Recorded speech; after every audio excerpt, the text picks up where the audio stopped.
Hello guys, welcome back. And ఈరోజు ఈ వీడియోలో వడ్డే నవీన్ నటించిన ట్రాన్స్ఫర్ త్రిమూర్తులు మూవీ రివ్యూ తెలుసుకుందాం. ఆఫ్టర్ లాంగ్ గ్యాప్ ఒక 20 years తర్వాత అయితే వడ్డీ నవీన్ 90s కిడ్స్ వరకు అయితే సినిమా అయితే బాగా తెలిసేస్తున్నాం. ఆఫ్టర్ లాంగ్ గ్యాప్ అయితే వడ్డీ నవీన్ రీఎంట్రీ ఇచ్చాడనమాట. ఈ సినిమా కూడా కంప్లీట్లీ కూడా మన ఓన్ నిర్మాత ఈ సినిమాకి వడ్డీ నవీన్ గారు.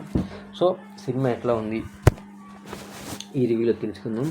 కాస్టింగ్ వచ్చేసి వడ్డే నవీన్ అండ్ రాశి సింగ్ అండ్ అలాగే మనకి రఘువంశీ, రఘుబాబు, దేవి ప్రసాద్ వీళ్ళైతే సినిమాలో ఉన్నారనమాట.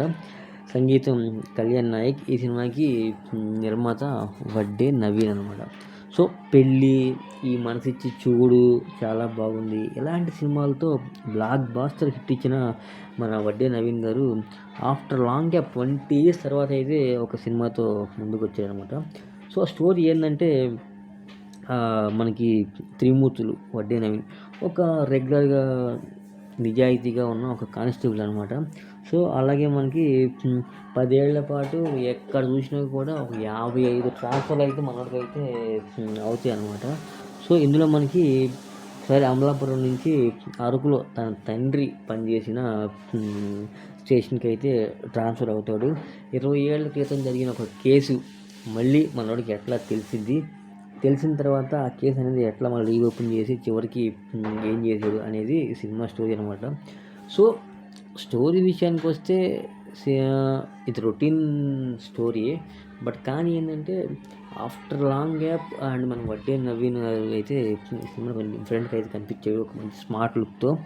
అండ్ సినిమా కూడా అయితే కొంచెం ఇంట్రెస్ట్గా ఉంది. అండ్ పాటలు కూడా ఓకే బాగానే ఉన్నాయి, డ్యాన్స్ కూడా బాగానే వేసారు.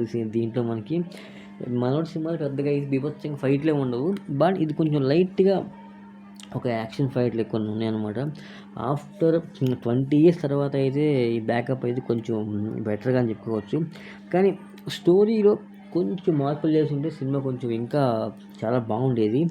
అండ్ కానీ రొటీన్ అవ్వటం వల్ల కొంచెం ఇంకా డిఫరెంట్గా అయితే అనిపించింది అనమాట. After long gap and cinema hit కొట్టాడంటే బీభత్సమైన హిట్ ఏం కాదు, ఓకే చూడొచ్చా అంటే చూడొచ్చు. సినిమా అయితే బాగానే ఉంది. అండ్ సీన్లు బాగున్నాయి, యాక్షన్ సీన్లు బాగున్నాయి, సాంగ్స్ బాగున్నాయి, లొకేషన్స్ బాగున్నాయి, అన్నీ బాగున్నాయి. అండ్ కానీ ఏంటంటే స్క్రీన్ ప్లే కొంచెం బెటర్గా ఉంటే కొంచెం ఇంకా బాగుండేది. రొటీన్లో అనిపించింది. ఒక లో బడ్జెట్ ఫిలిం అండ్ ఒక డిఫరెంట్ కైండ్ ఆఫ్ రొటీన్గా అయితే ఎట్లా ఉందో అట్లా అయితే సినిమా అయితే ఉందన్నమాట. సో ఓవరాల్గా ఇందులో మనకి ఈ ప్లస్ పాయింట్స్ ఏంటంటే వడ్డీ నవీన్ యాక్టింగ్ బాగుంది. సెకండ్ హాఫ్లో కోర్టు డ్రామా అయితే ఇంకొంచెం బెటర్గా అనిపించింది అనమాట. యాక్షన్ సీన్లు బాగున్నాయి. ఇక మైనస్ పాయింట్స్ ఏంటంటే స్లోగా సినిమా అట్లా సాగిద్ది. అండ్ నెక్స్ట్ సీన్ ఇదే కదా అన్నట్టుగా అయితే మనకి అర్థమైపోతుంది అనమాట. సో ఇది పరిస్థితి. ఓవరాల్గా అయితే సినిమా బాగుందా అంటే ఓకే, సినిమా అయితే బెటర్ఫుల్గా ఉంది, కానీ బీభత్సం అయితే కాదు. సో వడ్డీ నవీన్ కోసం అయితే ఖచ్చితంగా సినిమాని చూడవచ్చు. అండ్ ఈ సినిమాకి నేను ఇచ్చే రేటింగ్ 2.75/5 అనమాట. ఒకవేళ నా వీడియో నచ్చితే మీకు వీడియో లైక్ చేయండి, షేర్ చేయండి అండ్ సబ్స్క్రైబ్ చేసుకోండి. Thank you so much.